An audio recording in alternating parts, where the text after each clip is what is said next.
So, what is shadow work and why is it important in your life? I like to think of shadow work as just a self reflective process where we look at all the parts of ourselves that we don't really like. Now, some of these characteristics we fear so much and we push them far from our conscious mind, and that we don't even have access to these emotions or characteristics.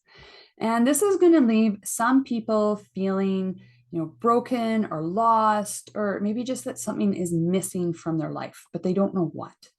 Well, this is because, things are missing from your life, all the parts of yourself that you've hidden in your unconscious mind and don't have access to. So, through shadow work, you can start to examine these characteristics that your ego judged as bad or negative or somehow detrimental to your survival. And this is done by activating the awareness mind, or also called the witness mind. And so, this is where you take a step back and you just watch the stories and the judgments that your ego comes up with. Now, by observing these stories with an open and curious mind, you can begin to start questioning them and see that they may not be as true as you had once thought. So, if shadow work is just a normal human thing, why should you work on it?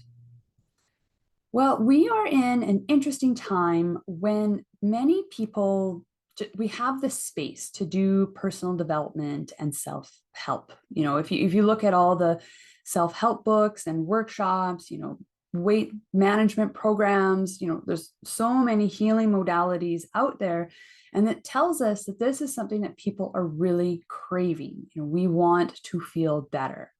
And many people, myself included, have tried many different things to feel better. And usually they're all an external solution. So, we've grown so accustomed to buying happiness or, the pill that cures everything, that we don't really think to look inwards at our self imposed suffering to help us feel better. And sometimes, these external solutions, they do work, and sometimes they don't. And that's where shadow work is going to come into play.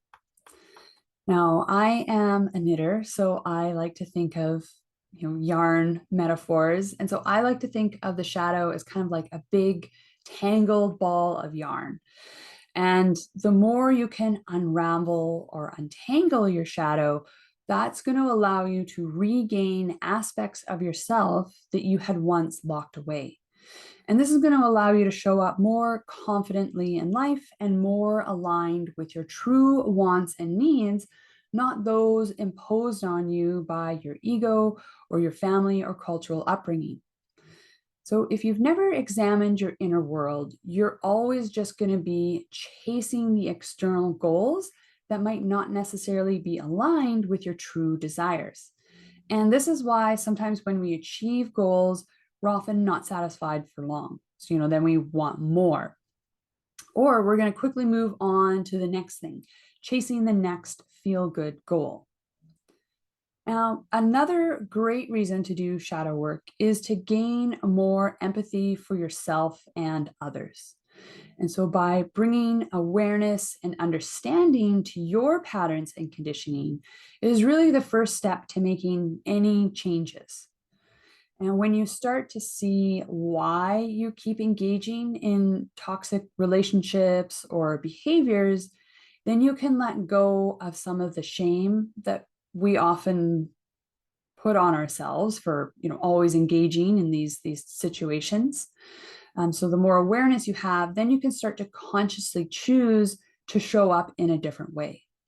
And, change is very, very difficult because many of our patterns and beliefs are set by conditioning when we're very young. And these conditioned patterns, they're set by emotions and not logic. And this is why you can know something, but still not act on it. Your emotional conditioning is keeping you stuck. So then that means that you're going to have to work with the emotions sort of to tease apart this shadow so you can gain a better understanding of yourself and see other ways forward, other options, other ways of behaving or acting. And the more you understand about yourself, the more you're going to understand about other people and be able to see through their projections and not get triggered by their triggers, which is something called shadow entanglement, and it can be quite tricky. So how do you do shadow work then? What is this all happening? So anything that causes you to pause and self-reflect, I consider shadow work. So, journaling, meditation, asking yourself specific questions, examining your triggers, and even doing art can all be forms of shadow work. And so 3 of my favorite methods, I'll just go over those now. So the first one is sitting with a feeling.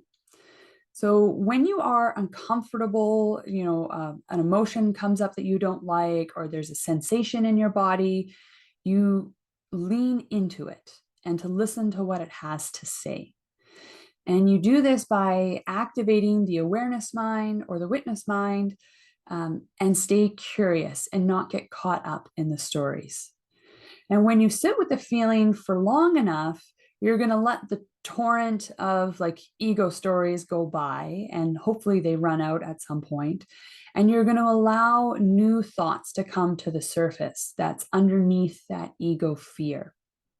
And hope so sitting with that feeling and really leaning into the discomfort is hopefully going to allow new thoughts to come to the surface instead of just pushing it below the surface and, oh, I don't want to go there, I don't want to deal with this uncomfortable space. It never goes away. Sometimes it gets bigger and it gets worse because it actually does want to come to the surface.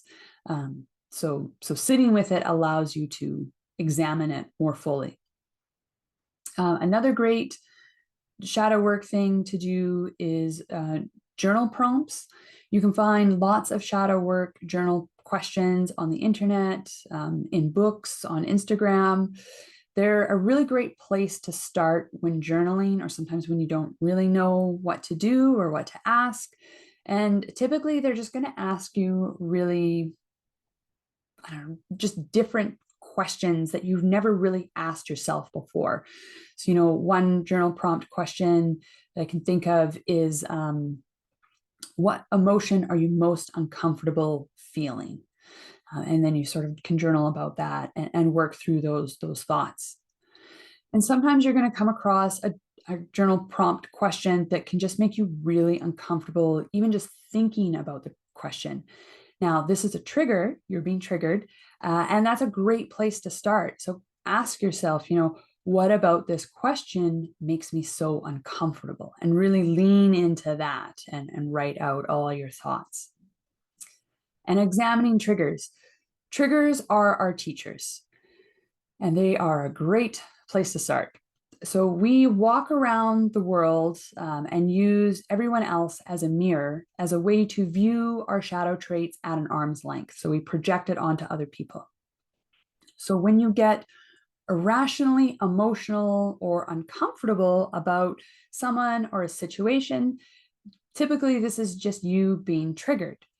And when you start to become aware of your triggers, you can learn to sit with them and get curious and watch and question the trigger. This is just going to allow you to get under the surface to find the root of the problem. And only then can you really start to truly understand yourself and heal and allow yourself to show up in a different way. And to quote Carl Jung, sort of the founder of shadow work, everything that irritates us about others can lead to an understanding of ourselves. So this just points out how important triggers really are. So what's next? You've dug out some shadow pieces, but then what do you do? Well, the next step is integration. And that's where you take all the knowledge about yourself and put it into practice. So your shadow was formed by emotions when you were very young. So you're going to need that same emotion to work with your shadow and to help pull it back out. And this is why knowing you need to stand up for yourself doesn't really allow you to be more confident or set better boundaries. You need to work with the feeling of being perceived as, a bully, bossy, mean, whatever it is for you.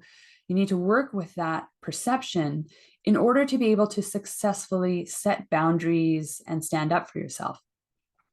And the hard part about all of this is that you are an individual. And so only you can figure out how to integrate your shadow traits. And, each different piece of your shadow might need a different method of integration. So it's all very vague and there are no easy answers, unfortunately.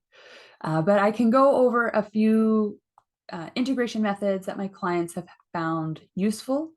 Journaling is the number one for a lot of things. Journaling's great. But you can journal about the shadow trait and look for patterns of where it has shown up in your life before. Now, this is not an exercise where you get to rehash old mistakes and think about how life could have been different. You're doing this with the awareness mind, and through the journaling, hopefully you're trying to see how the shadow trait has really kept you limited and to see a new way forward. Because we all know there are different ways of showing up in the world, but your conditioning is going to keep you to what you've always done because you've always survived it. And it might not be the best option, but your ego is very fearful of the change. So sort of journaling and working with this and examining it in a curious space can help you see that there are new ways of showing up aren't as dangerous as your ego might think them to be. I already mentioned creating art as a form of shadow work. Your unconscious mind really likes to communicate through symbols and metaphor. So any form of getting creative, so, painting, drawing, dance, singing, carving, sculpting, whatever creativity is for you. I think some people, maybe something like stacking firewood could be a creative outlet for them. So these are all great ways to really engage the unconscious mind. And so you don't need to be good at art. That's not the task. You're not creating beautiful art. You're maybe drawing or painting your anger, if that's what you need to pull out of your shadow. Or maybe you need to pull out your bossy pants, and what does that look like as a piece of artwork for you? What colors are you drawn to? Are you drawing curves or angles, or really small confined, or really big outlandish shapes? All those that's kind of what you're trying to engage in there. And then lastly, which sometimes is also the hardest form of integration, is just taking action on the thing that makes you uncomfortable. Maybe you'll find out that it wasn't as bad as you made it out in your head. Have that difficult conversation, allow yourself to be rejected, wear the frilly dress in public, ask for the promotion, just, do the thing that scares you. And then you can also work with the feelings that come up when you do step outside of your comfort zone, and notice if it gets easier over time. And so shadow work is not easy, but it is very rewarding. And I should warn you that this is a lifelong process. I already mentioned before that you have a personal shadow, a family shadow, and a cultural shadow. So there's a lot to uncover.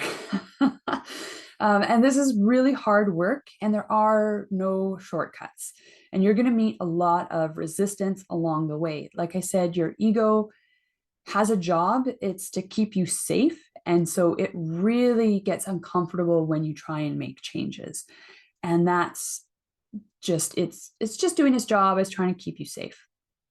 And that's why it can be really great to have a coach or a friend to help you do this shadow work together. This objective observer They can see when you're being too hard on yourself or maybe too hard on others, and they can push you into spaces that maybe you were trying to avoid, where resistance was showing up. And, oh, don't look over there. There's nothing to see there, even though that's like the root of your shadow. They can help push you into those spaces. And they can also help celebrate with you when you have breakthroughs. So, you have to do this work on your own, but you don't have to be alone while you do it. So please reach out to a friend or a coach or someone to help you when you feel you need a little bit of when you're meeting resistance and you need a little bit of a push. So if you are ready to answer the call of the hero's inner journey, so please hit like and subscribe to get more of my content. You can also head over to my website, soulrestorationcoach.ca, and I will put the link in the description. And then that's where you can learn more about my offerings, or you can book a free soul alignment discovery call to see how we can work together.